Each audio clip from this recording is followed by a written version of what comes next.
Oi, gente, bom dia. Hoje nossa aula é de História e a gente vai dar continuidade ao que a gente viu em sala, certo? Mas antes, algumas dicas de estudo. A primeira é que vocês procurem um lugar sossegado e silencioso da casa de vocês, para que vocês possam se concentrar e ter um bom rendimento.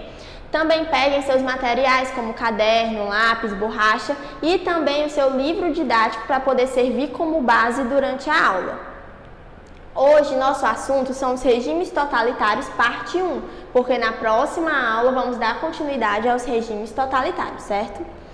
Primeiro, algumas características gerais, que é claro que dependendo do regime totalitário eu posso ter objetivos diferentes, mas as características gerais elas vão ficar mantidas ali no interior dos grupos, certo?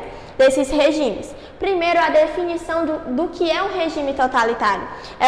Um grupo assume o poder e domina as esferas políticas, econômicas e sociais da nação com extrema rigidez. Eu vou ter um grupo que vai assumir o poder de presidente, só que agora vai ser um grupo ou só um líder mesmo, esse grupo vai ter um líder, onde ele vai assumir o poder do país, da nação, e vai ser totalmente tudo com o líder. A política, a economia e uma característica principal dos regimes totalitários é a extrema rigidez, certo? Que a gente vai falar um pouco melhor no decorrer do vídeo.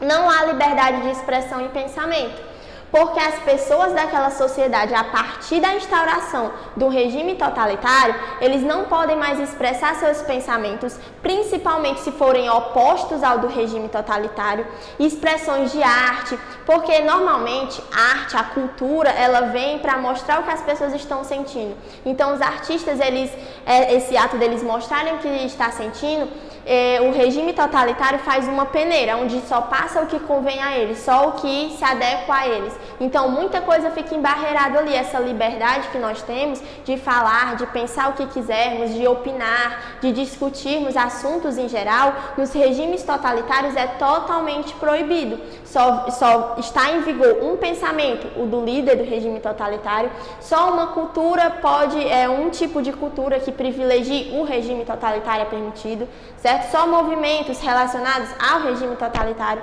são permitidos. Nada contra é levado para a frente. Apenas um partido político, que é o partido político do regime totalitário, certo? Perseguição a opositores. Essa perseguição realmente tem como punição, na maior parte das vezes, tortura ou morte a qualquer pessoa que se opunha ou que vá contra os pensamentos ou tente fazer algo para tirar essas pessoas do poder. Nacionalismo exagerado. O ato de nacionalismo, esse nacionalismo exagerado é um amor exagerado à sua nação.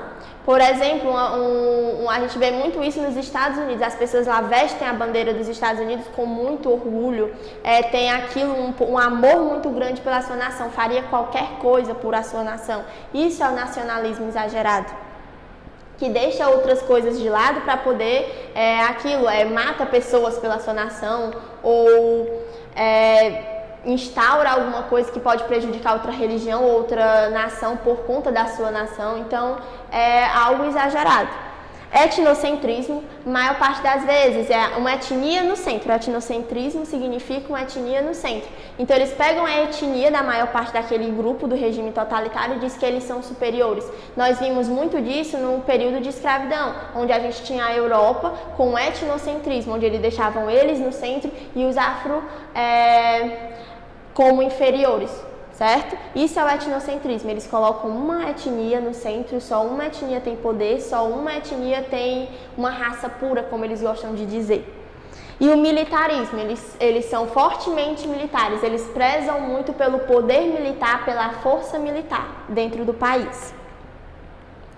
Agora vamos falar de um dos regimes totalitários, que a gente vai continuar vendo outro na próxima aula. Hoje nós vamos falar do fascismo italiano, certo? Vamos entender o que foi esse regime totalitário. O líder foi Benito Mussolini, certo? O partido dele era o Partido Fascista e ocorreu em 1919. Apoio da Igreja Católica. A Igreja Católica deu total apoio a esse regime dentro da Itália nesse período. Em troca de quê? Em troca disso, Mussolini deu um terreno à Igreja Católica que seria construído que é atualmente o Vaticano, certo? Então, em troca desse favor, a Igreja Católica ficou totalmente em apoio, logo ficou incentivando seus fiéis também a estar em apoio, certo? Crise após o fim da Primeira Guerra Mundial. Todos os países da Europa estavam em crise após a Primeira Guerra Mundial, porque foi uma guerra que devastou um continente inteiro, o mundo inteiro, socialmente, culturalmente, politicamente. Então, os países ainda estavam tentando se reerguer, estavam tentando ainda criar sua base novamente, certo? Então, estava um período muito instável. Queriam transformar a Itália em uma potência industrial e militar. Então, lembram que eu falei que tem as características gerais, mas cada regime totalitário tem seu objetivo? Nesse caso, o objetivo do fascismo italiano era deixar a Itália como uma potência industrial e militar mundialmente, certo? Teve a marcha sobre Roma, que foi quando o pessoal da Itália, os que estavam junto com o fascismo italiano, caminhavam para Roma como uma forma de protestar, uma forma de querer instaurar o fascismo italiano na Itália. Mussolini, depois dessa invasão e de conquistarem o poder, Mussolini foi dado ao cargo a ele de primeiro-ministro. Depois disso, ele ia ficar ali no poder, mas depois ia haver uma eleição do parlamento, certo? Para que outra pessoa assumisse o poder. Só que antes que isso ocorresse, Mussolini deu um golpe e assumiu o poder da Itália. Carta de Lavoro foi aonde Mussolini e o grupo dele, colocou todas as novas regras e realmente instaurou o fascismo na Itália. Diminuição dos direitos trabalhistas foi uma das coisas que ocorreram após a instauração, e o investimento principalmente na indústria de armas. Como eu falei, eles estavam motivados a desenvolver indústrias e desenvolver a parte militar. Então, a principal investimento deles, onde eles mais investiram, foi na indústria de armas, certo? Agora, um exercício para a gente fixar o que a gente aprendeu. Leia este trecho. Camisas negras de Milão, camaradas operários, há 5 anos as colunas de um templo que parecia desafiar os séculos desabaram. O que havia debaixo dessas ruínas? O fim de um período da história contemporânea, o fim da economia liberal e capitalista.